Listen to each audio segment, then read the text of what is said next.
आता राजकीय घडामोडींचा वेगवान आढावा घेऊयात।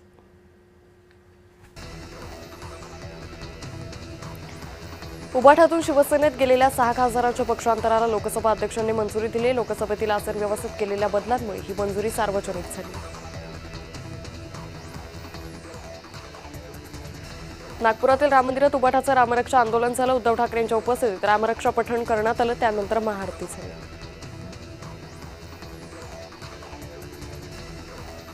नवनीत आणि रवी राणांनी हनुमान चालीसा पठण केलं। उद्धव ठाकरेंच्या रामरक्षा आंदोलनाला राणांनी प्रत्युत्तर दिलं। उद्धव ठाकरेंच्या रामरक्षा पठणावरून भाजप आक्रमक झाली। अमरावतीत फलकांच्या माध्यमातून भाजपनं उद्धव ठाकरेंना डिवचलं। भाजपमुक्त राम हवाय असा टोला उद्धव ठाकरेंनी भाजपला लगावला। भाजपनं हिंदुत्व सोडले, राम कोणाची खासगी मालमत्ता नाही असाही घणाघात ठाकरेंनी केला। मंदिर चोरांना जाब विचारायला तयार आहोत असं आव्हान उद्धव ठाकरेंनी नागपुरातून दिलंय। मंदिराच्या पैशातून आमदार खासदार फोडले असा हल्लाबोल भाजपवर ठाकरेंनी केलाय। रामरक्षा म्हणायचं काम तुमचं आणि रामाची रक्षा करण्याचं काम आमचं, उद्धव ठाकरेंनी फडणवीसांच्या टीकेला उत्तर दिलंय। शेतकऱ्यांना अद्याप कर्जमाफी दिलेली नाही, कर्जमाफीवरून ठाकरेंनी टोला लगावला। राम मंदिरासारखी तारीख पे तारीख देतात अशी टीका उद्धव ठाकरेंनी राज्य सरकारवर केली आहे। दिल्लीत दीपकेंना झालेल्या मारहाणीचा उद्धव ठाकरेंनी निषेध नोंदवलाय। सोनम वांगचूक यांच्या आंदोलनालाही ठाकरेंनी पाठिंबा दर्शवला। संभाजीनगरात बूस्टर सीड्स कंपनीच्या कार्यालयासमोर प्रहारनं आक्रमक होत आंदोलन केलं। या कंपनीचं सोयाबीन बियाणं उगवत नसल्याच्या अनेक तक्रारी आल्या। पुण्यात वाहतूक कोंडीची समस्या गंभीर आहे, त्यामुळे नवीन तंत्रज्ञान वापरून 3 नवीन प्रकल्पांचं भूमिपूजन केलं अशी माहिती केंद्रीय मंत्री नितीन गडकरींनी दिली। दोन्ही राष्ट्रवादीनं एकत्र यावं तर मंत्रिपद मिळेल अशी प्रतिक्रिया गुलाबराव पाटलांनी दिली आहे।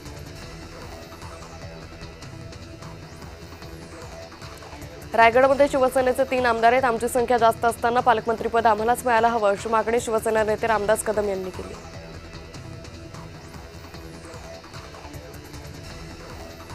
उद्धव ठाकरेंचं रामरक्षा आंदोलन हा केवळ राजकीय स्टंट अशी टीका आमदार किशोर पाटलांनी केली।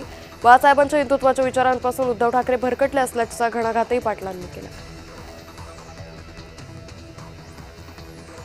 भाजपच्या लोकांनी राम मंदिराची चोरी केली, त्याकरता सर्व हिंदू रस्त्यावर आले त्याची टीका आमदार आदित्य ठाकरेंनी केली। यापुढे आंदोलन प्रत्येक ठिकाणी गावोगावी असेल असा इशाराही आदित्य ठाकरेंनी दिला। सोनम वांगचूक प्रकरणात सरकारचा संबंध नसून उच्च न्यायालयाच्या निर्देशाचं पालन करण्यात आल्याची प्रतिक्रिया राधाकृष्ण विखे पाटलांनी दिली। विरोधकांनी सरकारवर टीका करण्यापेक्षा न्यायालयाच्या हेतूवर शंका घेऊ नये असं मंत्री विखे पाटील म्हणाले। 2 राष्ट्रवादीच्या विलिनीकरणाची गोष्ट 2 वर्षापासून सुरू आहे, मात्र ते नाकारताय अशी प्रतिक्रिया संजय राऊतांनी दिली।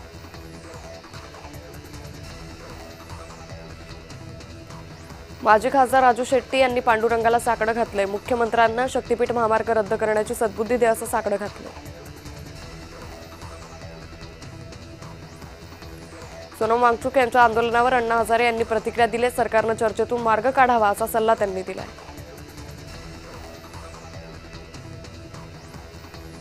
शिवसेना नेते रामदास कदम यांनी खासदार सुनील तटकरेंवर हल्लाबोल केला। गटार काय असते हे सुनील तटकरे यांना दाखवून देणार अशी संतप्त प्रतिक्रिया त्यांनी दिली। रामदास कदम यांनी केलेल्या टीकेचा सुनील तटकरेंनी जोरदार समाचार घेतला। पिसाळलेला श्वान चावला म्हणून माणूस श्वानाप्रमाणे बोलतो असं त्यांनी म्हटलंय।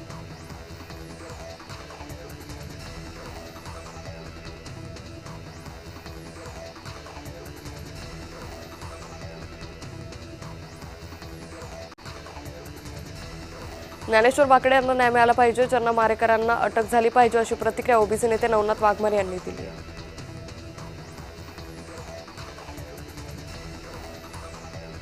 काँग्रेस खासदार इम्रान प्रतापगडी यांनी सरकारवर टीका केली आहे। सोनम वांगचूक यांना पोलिसांनी उचलून नेलं, हा प्रकार अत्यंत चुकीचा आहे। सरकार आंदोलन दडपण्याचं काम करते असं ते म्हणाले।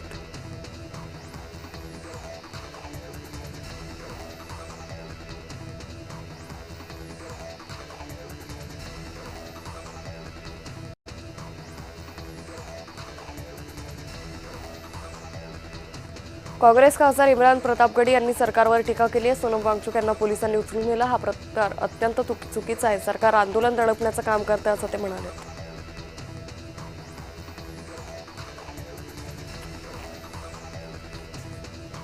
पालकमंत्री जयकुमार गोरे यांनी विठ्ठल दर्शन रांगेतील नियोजनाचा आढावा घेतला. जयकुमार गोरे यांनी प्रोटोकॉल तोडून दर्शन रांगेपर्यंत जाऊन भाविकांची विचारपूस केली.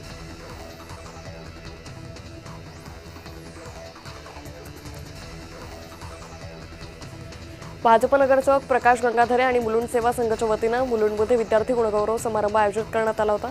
यावेळी अमित साटम यांनी उद्धव ठाकरेंचा मामू म्हणून उल्लेख करत टीका केली.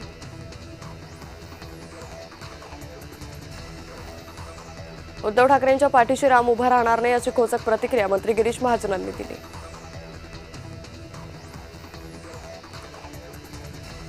मनसेचे नेते अभिजित पानसे यांनी सोनम वांगचुक यांच्या आंदोलनावर एक कविता केली आहे. पानसे यांनी व्यवस्थेला काव्यात्मक ताशेरे ओढलेत. त्यांची ही कविता व्हायरल झाली आहे. मुख्यमंत्री देवेंद्र फडणवीस यांनी सांगितले की उद्धव ठाकरेंना रामरक्षा येत नाही. ते आज 100% सिद्ध झालं अशी प्रतिक्रिया शिवसेने नेते राजू वाघमारे यांनी दिली.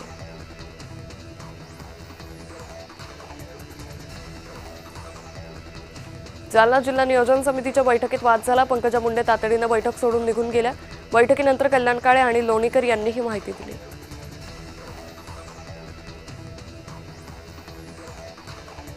रायगडमध्ये उभा ठाकरून रामरक्षा आंदोलन करण्यात आलं. महाडमधील श्रीराम मंदिराबाहेर रामरक्षा म्हणत महाआरती करण्यात आली.